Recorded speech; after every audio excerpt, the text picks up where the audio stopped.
तो height and distance के लिए ट्रिक ढूंढ रहे हो लेकिन कुछ मिल नहीं रहा, कोई बात नहीं, रेशियो से कर देंगे। अब देखो रेशियो से कैसे होता है। तो क्वेश्चन हमें दे रखा है, the length of shadow of a vertical tower on the level ground increases by 10 metre when altitude of sun changes from 45 to 30 degree. तो एक टावर है भाई हमारे पास, तो हमने टावर बना दिया और इसकी शैडो ग्राउंड पे बन रही है, तो ये इसकी शैडो हो गई। ठीक है, ये कह रहे हैं कि एंगल ऑफ एलिवेशन 45 डिग्री है, तो ये 45 डिग्री हुआ।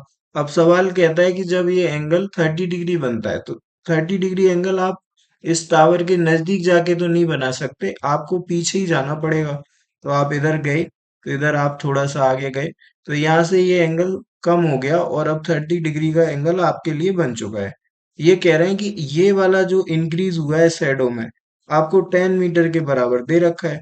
ये आपका डायग्राम है, यहाँ पे 90 डिग्री बनेगा। अब आप मेथड समझ लो।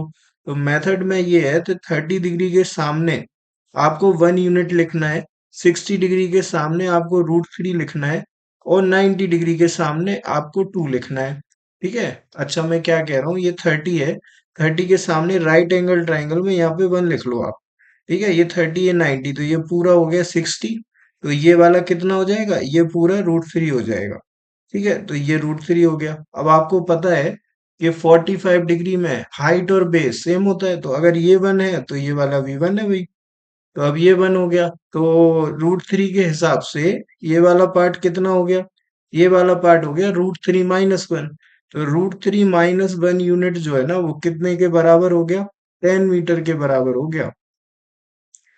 तो यहाँ से आपको कितना निकालना है, आपको 1 मीटर 1 यूनिट निकालना है। तो 1 यूनिट निकालने जाओगे ना, तो √3 - 1 अपॉन में आ जाएगा। तो 10/√3 - 1 1 यूनिट के बराबर है, तो ये टावर की हाइट है। अब इसको तुम रैशनलाइज कर लेना और अपने अकॉर्डिंग थोड़ा सा सिंप्लीफाई कर लेना। तो ये तुम्हारा आंसर है।